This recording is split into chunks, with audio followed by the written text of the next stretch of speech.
colleagues, to the people of the territory, to the testifiers present, and the staff. I also would like to extend blessings to everyone during this month of Breast Cancer Awareness Month, as well as Domestic Violence Month. For me, I did have a mother that passed away from breast cancer, so I fully understand the need to continuously educate people on it because it's something that does affect many of us here in the territory and worldwide. Well, when it comes to Bill 360067, I graduated from Charlotte Amalie High School in 1991. Next year is going to be 35 years since I have been out of high school. And I kept looking at how our school and our children are functioning nowadays compared to how I was functioning. And I kept having conversation with parents and other individuals that went to school around the same time as I did. And I kept noticing things were different. And I thought to myself, okay, we had the Supreme Court ruling that took prayers out of school. And I fully understand that because religion is very diverse, and to potentially impose one on everyone, blanket, it's a little unfair. So I respect that. But I also noticed that when I was also growing up, and several of my peers, we at the beginning of every day would do the Pledge of Allegiance. We would honor the Virgin Islands March. And I thought to myself, and had many conversations, would it be something positive that if our children at the beginning of the day, when they started off their day, had a simple mantra to say that would help them get into the right mindset? And this is where this bill came from, because I keep looking at how our children have changed. They're not the same. I mean, even recognizing myself here as a member of this institution, every session we stand and pledge allegiance to this flag. Every session we do a representation to the Virgin Islands flag as well. So how is it that adults are doing it and we're not even teaching that to our children? And the main goal for me, whether we do the allegiance, which is also an option, whether we do the Virgin Islands March, I wanted to come up with a motto that resonated and put that mindset in the children that you should always look out for your fellow man. You should always try to respect each other. And this motto simply says, let love, honor, and respect guide our way. Always be mindful of what we think, do, or say. Be kind to all others, no matter great or small. United we stand, one Virgin Islands, proud and tall. Simple. Do you know how much time that took me? 13 seconds. So for us to implement something that's going to take 13 seconds of our children's time to potentially set their mindset at the beginning of the day with something that they could potentially memorize and say, hey, when I'm going to get into that fight, I remember this motto. If I'm going to start that argument, is it fair and right to my fellow student? And that's all I'm trying to do. I am always open to dialogue. I'm always open to potential amendments because anything I put forward is never for me. It is always for the betterment of our territory. So I hope that everyone who has testimony today, I'm open to the conversation. I'm open to potential amendments. And at the end of the day, this is for our children because these children are going to grow up and be the very same adults that are going to be leading this territory. Thank you very much, Mr. Chair, for the time. Thank you. Thank you so much. I just wanted to ask the point of information to the Commissioner of Education. Currently, with so many schools already reciting the Pledge of Allegiance, Star Spangled Banner, Virgin Islands March, is every student doing it, or do they have the option to opt out currently? They have the option to opt out. Exactly. So based on your reading of my legislation, does my option to opt out also fall in line from your understanding, giving those students the constitutionality because it currently exists? And have you seen any records of bullying for those students that choose not to do it currently? So for that question, I would refer that to the superintendents who work with the schools on a regular. Thank you. Morning. Morning. Senator Bash. Superintendent Bastian Mike. We don't want to give you a pay cut. Don't worry. Dr. Bastian Knight, Superintendent, St. Croix District. We currently have no incident reports that reflect such bullying as a result of failure or opting not to participate in reciting the pledge. St. Thomas. Good morning.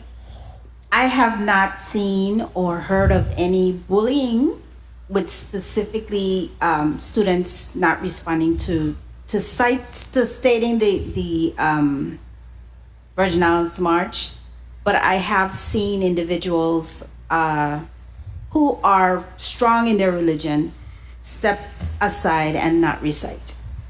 Exactly. They opted out. Thank you so much. Have the question ever been asked at any school as to what or not? So much. To the chair, point of inquiry, I am requesting legal counsel to just give us some clarity specifically as it relates to the bill and the opt-out section, because that seems to be a contention as to whether it would suffice constitutionality in making sure that the students would have that option or not. So if we could get some clarity on that, it would be helpful. Thank you so much, Mr. Chair.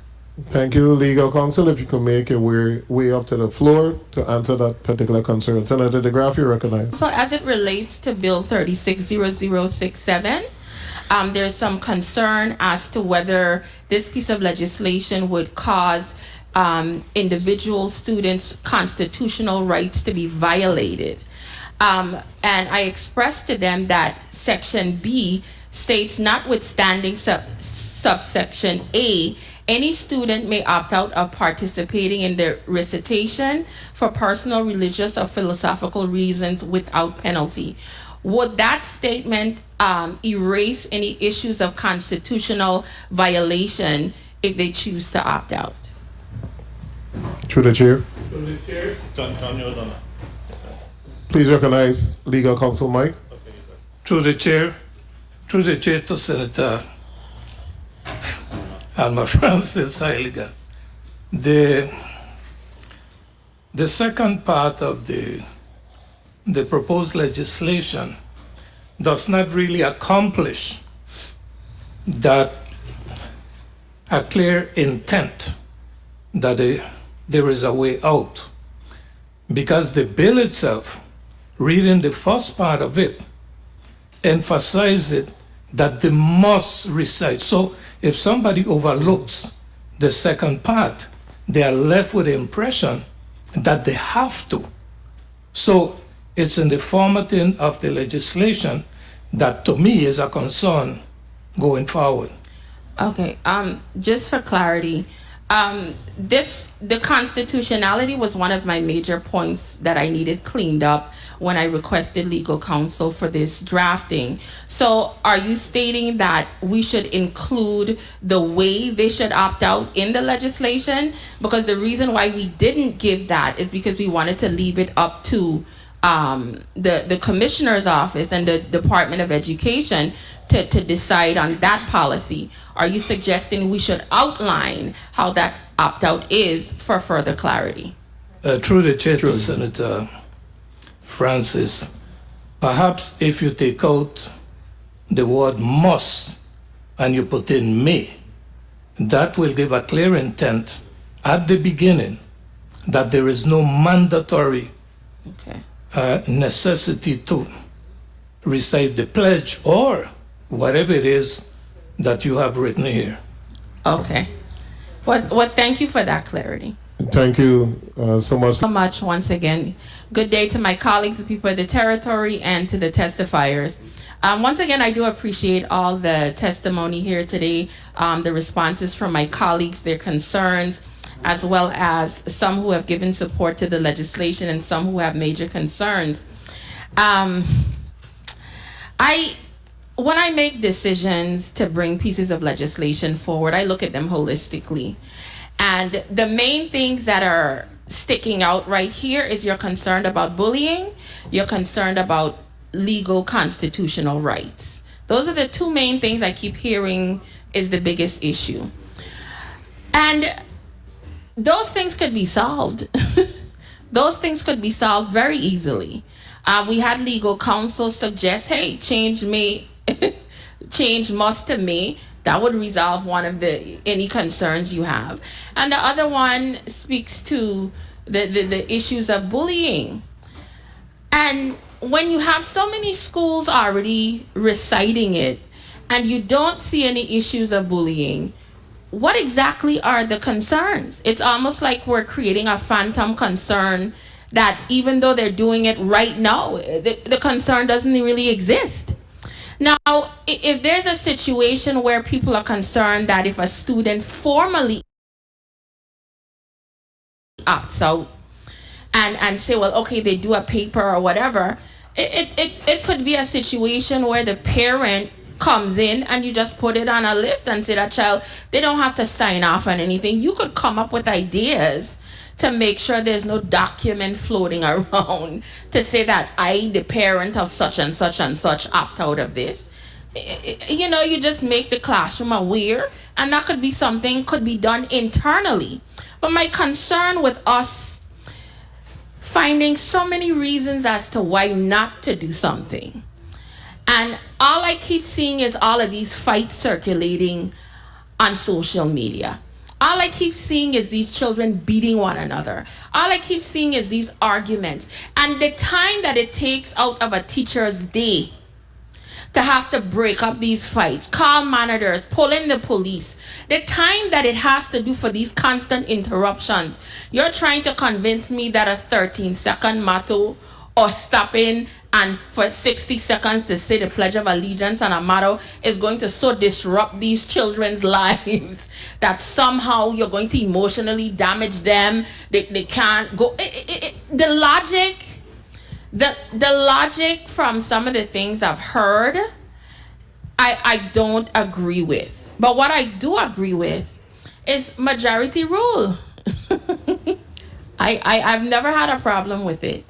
But what I would like to ask the Commissioner of Education, because the schools do this at will, some do something here, some do something there, the two questions I want to ask: why was there never a policy implemented if, based on your testimony, you do see the importance of this with the students? And do you think that it should be done by policy, or if it's codified and set in stone to become a part of their daily lives? That's what I need a little bit of clarity on. So in reference, thank you, Senator, in reference to it being a policy, as indicated before, it has been a practice, and generally principals run their respective sites. And so there was never a need in my mind to create a policy that says everybody has to do it. It has been a practice. I've been in education 33 years, and I know when I was a principal, we recited the pledge, we did the Virgin Islands March at the assemblies, the morning assemblies, like most elementary schools currently do. Now, do I think it needs to be a law? Not necessarily. Okay. It needs to be a policy.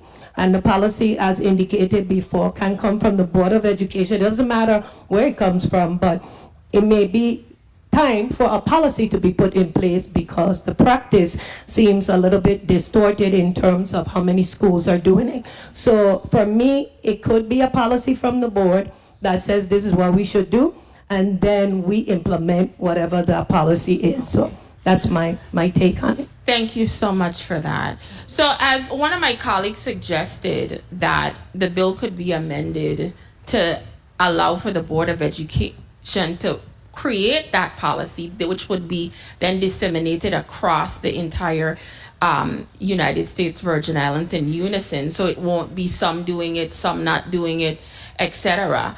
But one of the things that they expressed is they don't support doing it at all.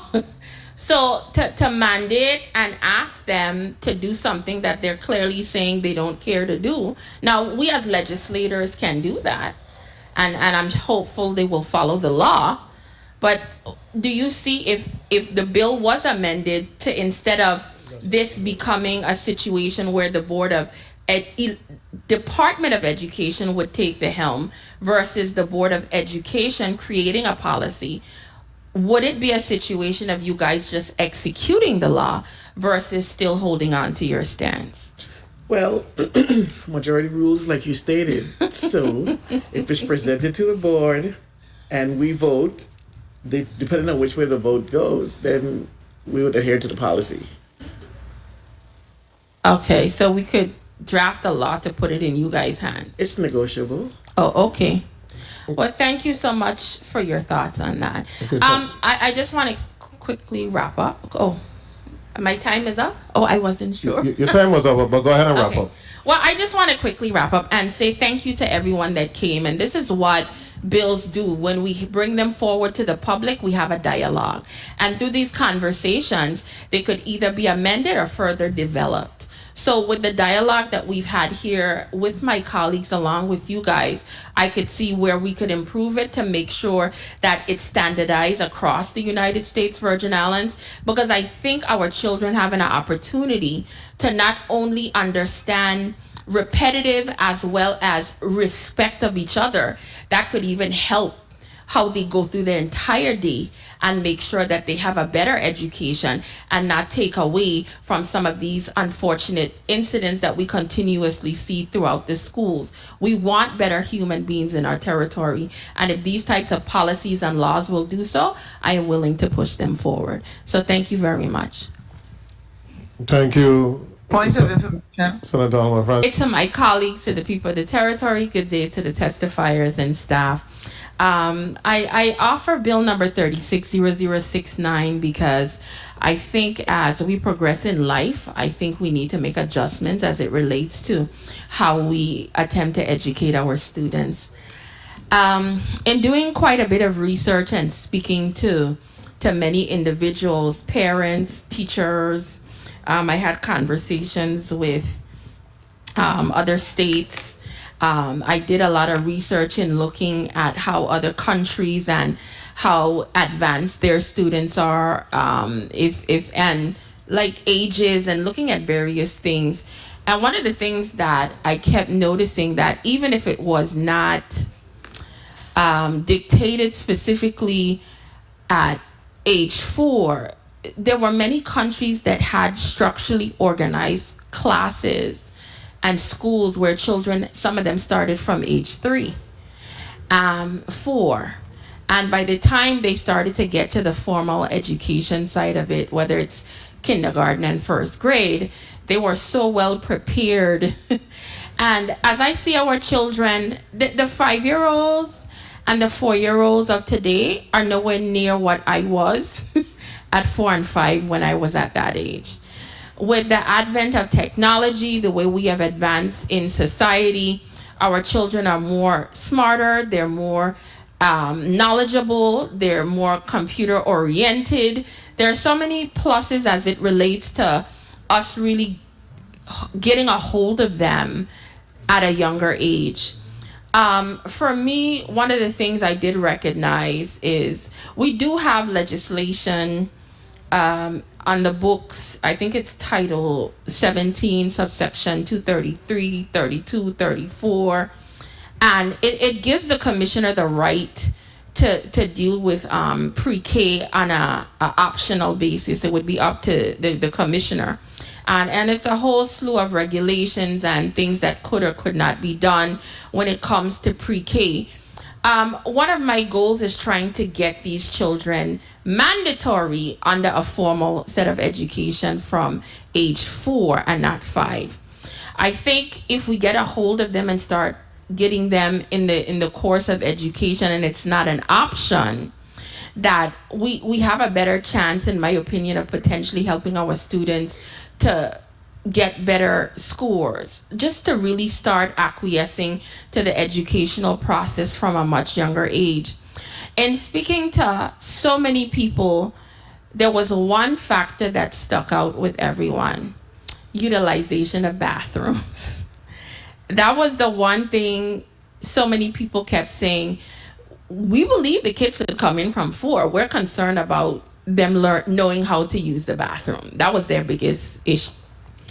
And that was something I'm open and willing to discuss and have that conversation as to how that is something that we could adapt to, or would we make amendments to the code that if something is so egregious, we would allow the commissioner to then step in and say, okay, that child might, whatever. I don't mind. I'm open to conversation. That's what I love about having these hearings, because as a senator, I could put forward a piece of legislation, but with the dialogue, we could find ways how to improve it and best suit everyone possible. So the goal of this legislation has always been for our children to be better, for our children to have an earlier option to education, for our children to have an opportunity to grasp things at a much earlier age. Because when you look at the statistics of where we are as a nation compared to other nations, it concerns me. So for me, I want our VI children to be at the top. I want us to excel. And this was one of the ways, from doing research and speaking to various individuals, was a way of getting a hold of them. But once we have the structures in place, whether it's education and trying to get the parents to know, hey, your child might be mandatory going to, whether we choose pre-K or kindergarten from age 4, they might start preparing for learning bathroom breaks a whole lot earlier than they might have done when they say, okay, I have till age 5. So it's a lot of things that could be done, might involve public education, but the long-term goal for me is our children to get into the system as early as possible, that we could get them as educated as we can, because I ultimately want them to do better. So I am open to the conversation today, and I look forward to the dialogue. So thank you very much for the time, Mr. Chair. Thank you. So much. I wanted to call this point of information just to share some additional information with you guys. I did submit an amendment to this piece of legislation as when I did the introduction, I spoke about Title 17, subsections 232, 233, and 234, because what I had attempted to do in the amendment was to incorporate and shift over the age 4 to that, and also give the commissioner the option that if for some reason, even though it was mandatory, they could have discretion if something is happening with the child, if they're not socially ready or whatever. So that is what the new amendment was to look like. But how I drafted it, some of the wording had overlapped with, I think, another bill that's coming up.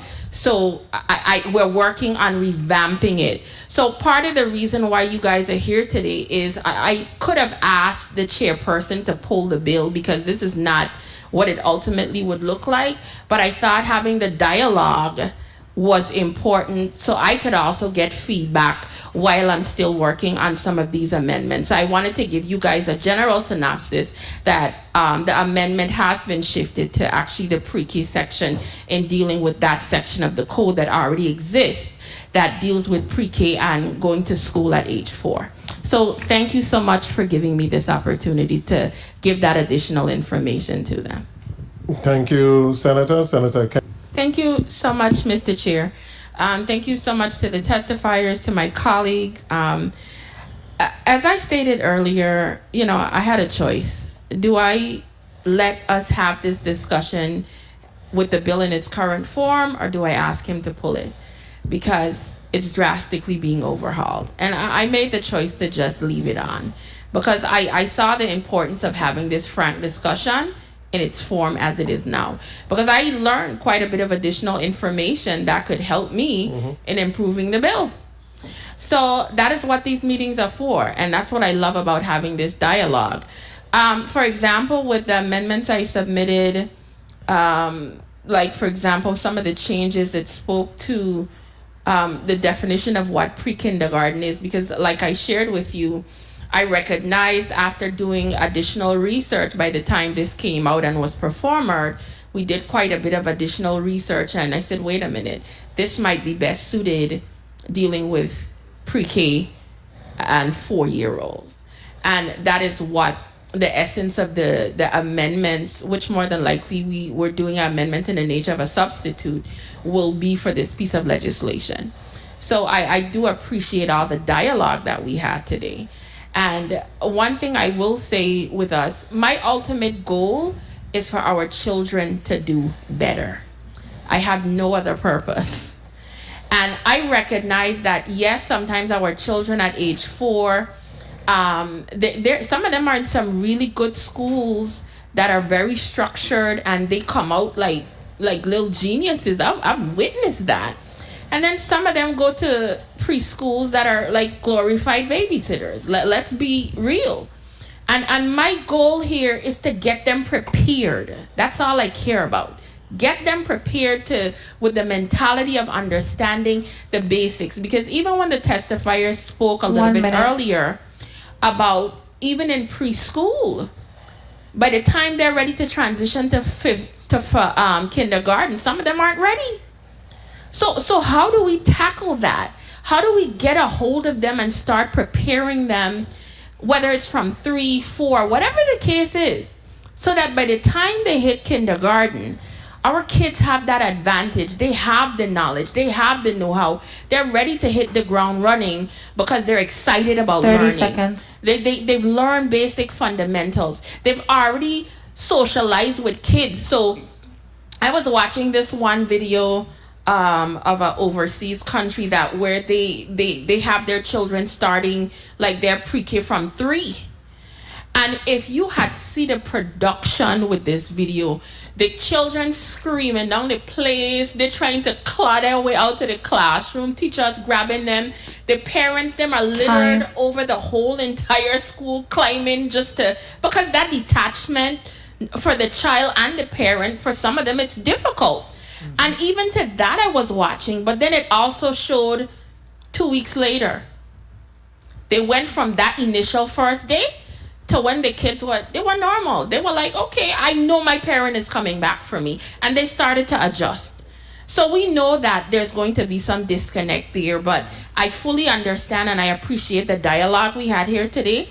But I guarantee you what I have made the changes to is to shift to pre-K for 4 years. And that's why I brought up Title 17, 232, 233, and 234, because it already outlines specifically as it relates to pre-K. But the goal is to get these kids there as quickly as we can, because I need them to be educated as quickly as possible. We want our children to excel. And yes, I went to Charlotte Amalie High School, and to excel always, I know it like the back of my hand, class of 91. But, the stenographer too, that's my classmate. But at the end of the day, our goal is to really, when we become representatives of the people, we listen, we hear, we pay attention to what's happening around us.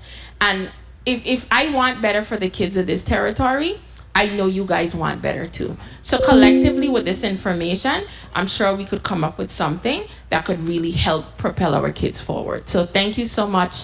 And we will be requesting to hold a bill. That was the intent all along, but I wanted to have the dialogue today. Thank you, Senator. Quick. Day to my colleagues, to the testifiers, to the people of the territory. Bill 360080 specifically had to do with trying to add some exercise programs in the morning. The reason why this was done, because we all know a lot of our children have recess already. There's physical education. I know when I was in high school, I had to do up to 2 years of phys ed. I think it's been changed to 1 year now, from what I understand.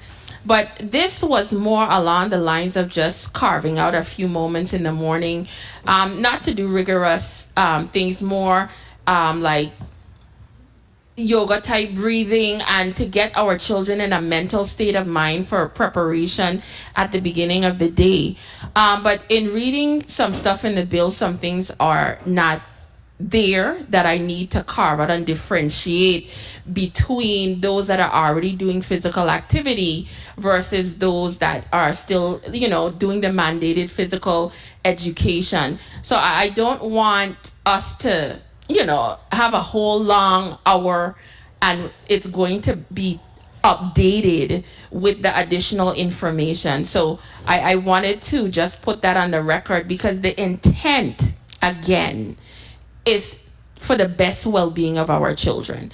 And when I took the time out to do some research, that if you even carve out 3 minutes at the beginning of the day for those that might not be doing active physical exercise, and at those times, that short period of time could really change the mindset of a child and how they go through the entire day. So for me, if you notice, the 3 pieces of legislation I've attempted to bring today all have to do with our children education and well-being, and then potentially progressing further. So in speaking with my colleagues, we're going to hold this one so we could make sure everything that I intended to be in the piece of legislation is there, so that we could have the best legislation forward. So I really appreciate everyone today and my colleagues for our dialogue. And I think today was a very productive day. And I'm very happy that we had this meeting. And I'm walking away with a wealth of information to further develop these pieces of legislation to benefit the children of our territory. Thank you so much, Mr.